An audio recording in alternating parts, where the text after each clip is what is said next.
Hello makers, today is the second part of the Toy Soldiers on Parade Christmas make that I did for Tim Holtz Sizzix 2022 Christmas release. Yesterday I focused mainly on how to assemble all of the toy soldiers as well as making the brick Main Street road that they are marching down. And I also talked about covering the box. I forgot to tell you that I did add some snow. I sprinkled snow all over it. And I did talk about making the snow drifts, and I didn't really show you the snow drifts much, but I have some in the corner here and some in between the soldiers all the way up so that it would look like there was snow that had piled up along Main Street as they were marching down. Now today's tutorial is going to mainly focus on the wreath, how to assemble the wreath, how to assemble the berries, how to turn one of the wreaths into a garland, and then how to light it up and stretch it across Main Street. So I'm going to go ahead and get started on this portion of the tutorial, and then in the end we'll come back and we'll wrap it up. Now for the top, I'm working on the wreath. So there are 5 layers to the wreath, and I have layers 1 and 2 here. And so I kind of wanted to show you how to put this together so you don't get frustrated. So what I found the easiest to look for is this little triangle and the kind of square notch right here. And then if you find on this one the triangle and the square notch, you can match them up and then it goes together. So as you can see, I have layers 1 and 2 together, and layer 3 you have the same little triangle and square piece that you can line up with this one. And so I've kind of done that on here so that you can see you want to line up that little triangle and that little square piece right here at the bottom. I'm calling it the bottom. I don't know if it is or not. And then this layer has a lot of pieces that you're going to have to just line up by themselves because it's not as solid. So you can see you have all these little pieces here that are kind of on the outsides that you're going to have to kind of attach and move in together. So I use collage medium because it allows me a little bit of time to kind of move each piece as I put it down. So I have 3 different greens so far. Now layer 4 and 5 are going to be a little more difficult because they're in several pieces.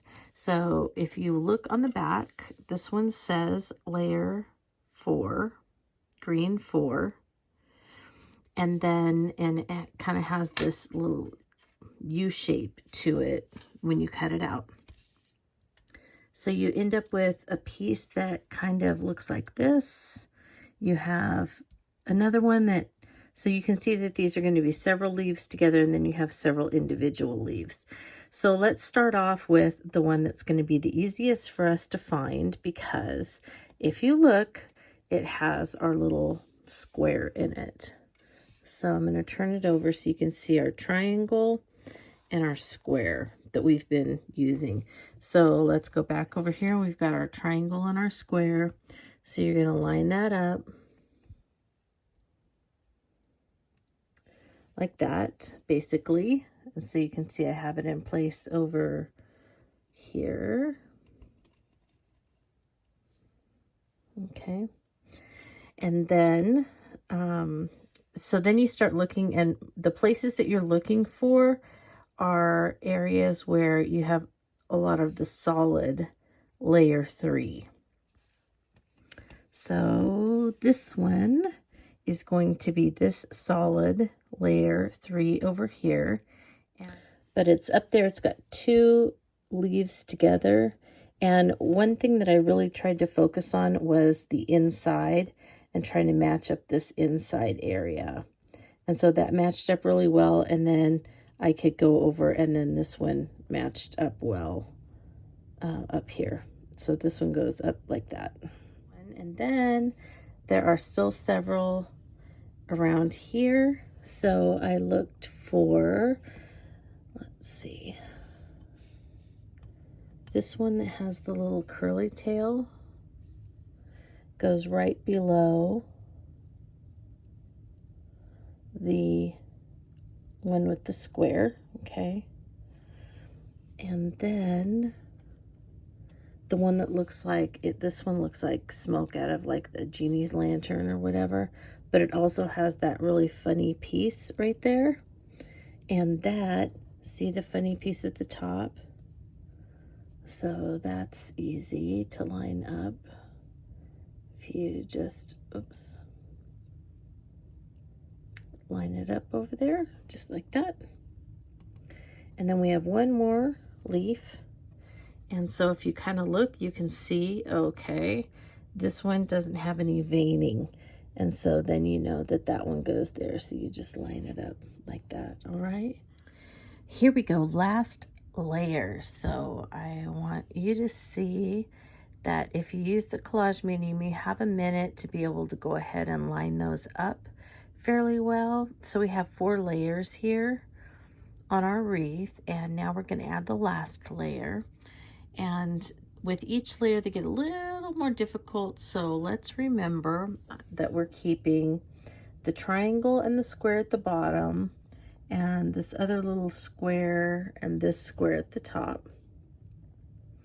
And if you look at, this is the piece, and it says on it, the back of it, that it's number 5 green. And so there you go, green 5, okay. And so after you cut it, you get these 5 pieces, 2, 3, or 4, 5, yeah. 5 different pieces that you have to figure out where they go. And so this is probably the most difficult layer to figure out, but we'll start again with our triangle and our little square area. And if you look at this one, you can see that we have our triangle and our square, and then just some little squigglies. And so we're gonna go ahead and we'll pick that up and we're gonna line it up there. So it just goes right. We'll line it up. And then we have this one. And the nice thing about this layer is that it goes on all of those layer 4s. So that's nice. We don't, you know, we just have to figure out which layer it's gonna go on. So this one, it has kind of a little leaf area at the back here. This one is going to go right below the little square and triangle, like that. And then this one has kind of a little arrow at the bottom. That one is going to go on the one just up here, like that. And then we have that little square that was coming out the top. And if you look over here, you can see the same little square area. So we can line that up. And then that leaves us with this piece over here that we were using these 2 triangles out here to try and line it up. And if you look over here, you can see the 2 triangles again. So we'll go ahead and pick it up. We're going to lay it on there on the triangles, and then when we glue it down, we can make sure that we line it all up. And then be sure that you use your pictures to help so that you can figure out where everything goes when you're putting it on. That's really basically all I do as well. It helps me figure out, because I don't have any directions when I get these. So I just look at the picture and then do my best to try and figure it out. So there you go. I hope that this helped as far as putting the wreath together. We'll do the bow and the little berries after I get these glued onto the wreaths. I think these look pretty good, and they're ready for me to make the different little berries and the bow to go on it. I don't think I'm going to do the bell But I have to look again and see what the Disneyland garlands have, and if they have a bell, I'll go ahead and make a bell. And so I thought I'd show you. So I cut 3 bows because I'm going to make one of these. I'm going to cut it and try and make it a garland to go on the end. So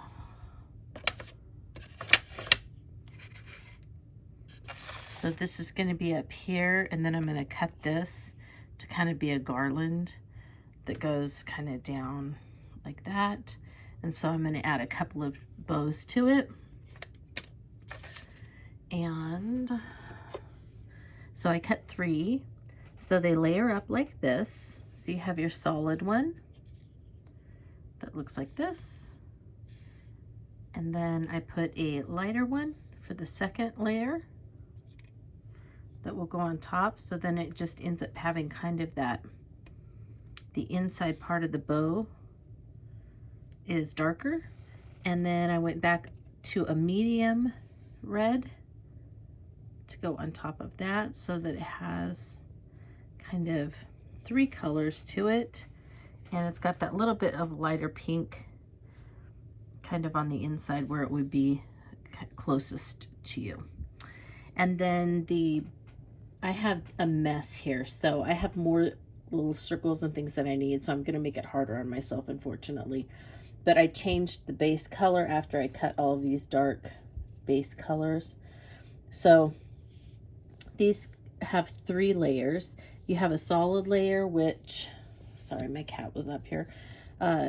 You have a solid layer, which I made light, and then you have a layer that has the highlight hole, and then the highlight hole a little bigger on the larger layer, so that it kind of lines up like this. And you can see that the lighter one kind of makes a highlight. And if I show you on the picture, you can see the same thing. All right, this is what I have so far for our wreath. So the wreath is this centerpiece, obviously, and I put in a little hidden Mickey there. It's not completely hidden Mickey. I went ahead and separated them, but it counts, I think.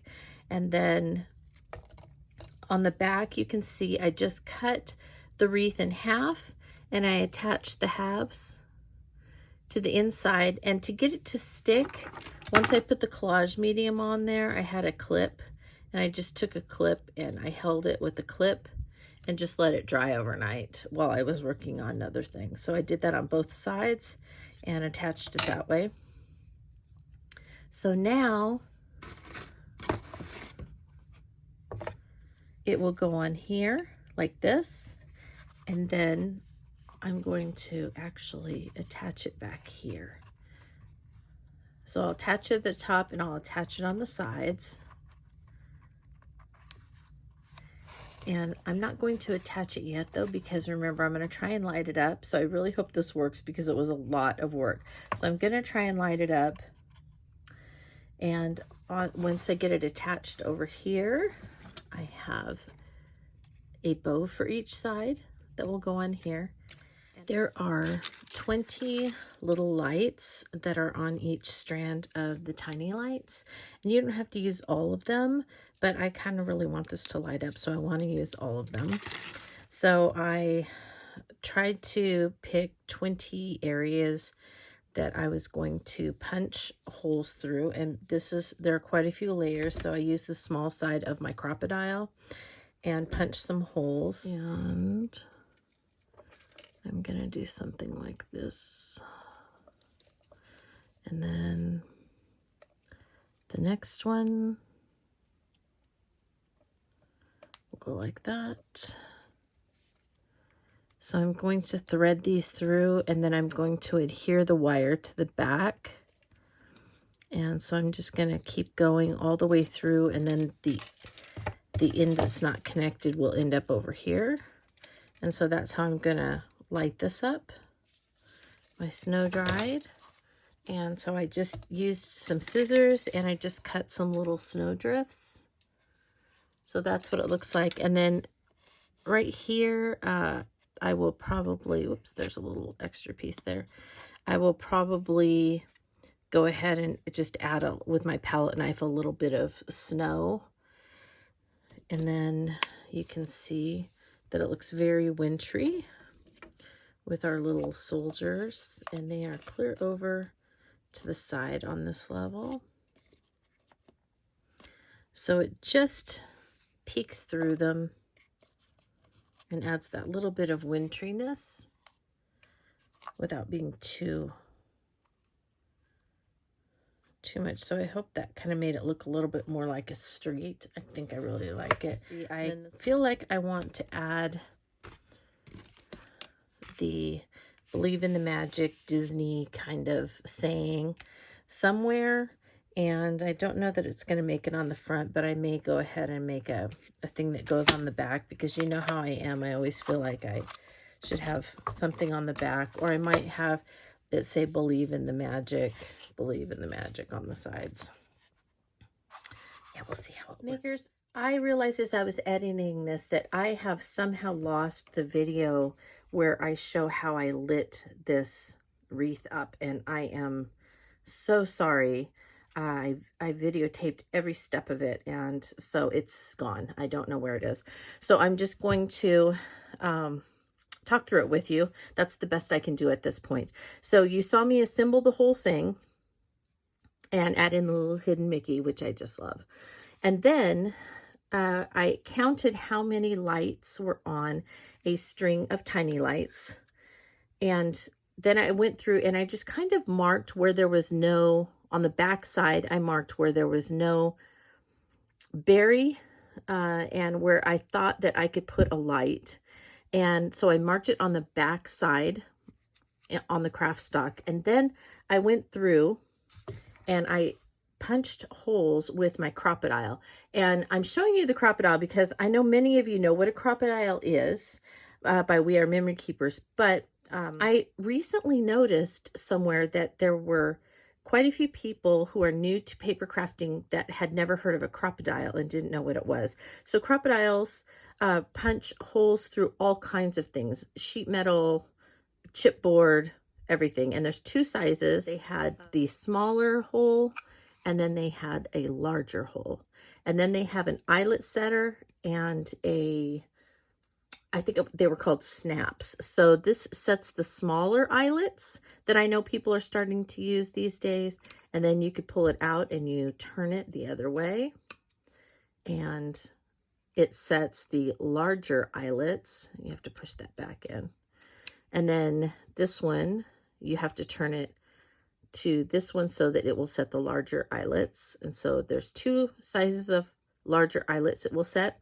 And then this one that has the pointy was for the snaps. And those were eyelets that had kind of a solid little top to it. And then you would turn this to the little indented part. I still have snaps. I don't know if anybody else has snaps out there. I think they're cool. I love the little snaps. So anyway, this is the setting one. So you would punch the hole and then you would set the eyelet or the snaps with this end. So, and you could actually, this is so that you could measure if you were doing a whole bunch of them and you needed them, say, 1/4 of an inch from the edge or something like that, you could actually, you know, tighten this down, and then every time that you punched, you would know that you were going just in 1/4 of an inch. So that's what all those little bits and things are for on a Crop-A-Dile. But I basically these days just use it for punching some holes in things that are thick. And since this was several layers thick, I used my Crop-A-Dile, and I used the small end or the small hole. So you can see it's fairly small. And I punched holes throughout on both the garland and on the wreath. So you can see I started here, and then if you look, you can kind of see the holes all the way through. And if they're shiny, you can kind of see some shiny underneath, and that's because that's the little bulb from the light. So I'm going to turn it on so you can see all those places that I punched holes. And then once I had the holes punched, I took and put the tiny lights, and I just started from the side. I didn't drill a hole this time, but you can see I just took the tiny lights and I threaded the wire behind, and then I would position the light behind the hole, And then I just taped it down with double stick tape so it wouldn't move on both sides. And then I moved and I did the next one and I stuck double stick tape, the next one. And you could also use hot glue on the wire. Don't use it on the bulbs, it can melt them. And so I went all the way around that way, sticking double stick tape, but you know, and it's the score tape is what I used. And then when I was all done and I had them all taped down, then I took the tape off of the whole thing and I added the black, you can see it, I added the layer of black Kraft stock behind it just to kind of help keep the light so that it would shine forward and not back, and also to help so that you didn't see all those wires and all that tape and everything like that. So I took off the backing and then the sticky tape helped hold this down. And then the places where it didn't, I added a little drop of collage medium to hold it together. So that's how I lit it up. And then I just attached it with collage medium. And to be honest, I just held it like this for a while until it, you know, stuck nice and tight. You could also use hot glue if you wanted or something like that. I also added collage medium up here, but you could also add hot glue because your wires and everything are covered. Okay, so that's how I lit the garland before I attached it. And then I just made one of those little holders on the back. I'll try and put the link below to the little, I think I called it a boring blog post or something like that, where I showed the dimensions for making this. I got this idea from either Jan Hobbins or Vicki Evans did this, something like this on one of theirs. And so it's not my idea. I got it from them, but I did a blog post where I worked out the dimensions for it so that it could hold not just the battery pack, but it also holds the extra wire on there. And then it allows you to turn it on and off easily, but it also allows you to take it out so you can change the batteries when you need to. One last little bit as we're looking at this is that I took and I punched out, or I die cut, looks like 4 layers of white, distressed white heavy stock from one of the bold Christmas bold text. And so I just used the word believe, and there's one that says believe in the magic, and I was thinking about putting it on the back here, and I decided against it. So I just used the word believe from the believe in the magic bold text Christmas, cut it out 4 times, layered it together, and then you can see I put some snowfall grit paste on it, so it's all snowy and it's got that little sheen, sparkly sheen to it, and so I just love that. All right, so it's finally finished, and I know I showed you all of the details along the way, including the little craftastrophe that I had. But we bounced back, and I really love this whole little piece. I didn't drill any holes as I showed you because the lights just are winding behind that wonderful Yuletide wreath and the garland. And I just really love how it turned out. I'm super happy with it. It just makes me think of Disneyland. So I hope that you enjoyed the tutorial. As always, if you have any questions or want any clarifications, please contact me through my blog at playaswellwithpaper.blogspot.com. I will be glad to try and answer them to the best of my ability. And until then, I hope that you have a very crafty day.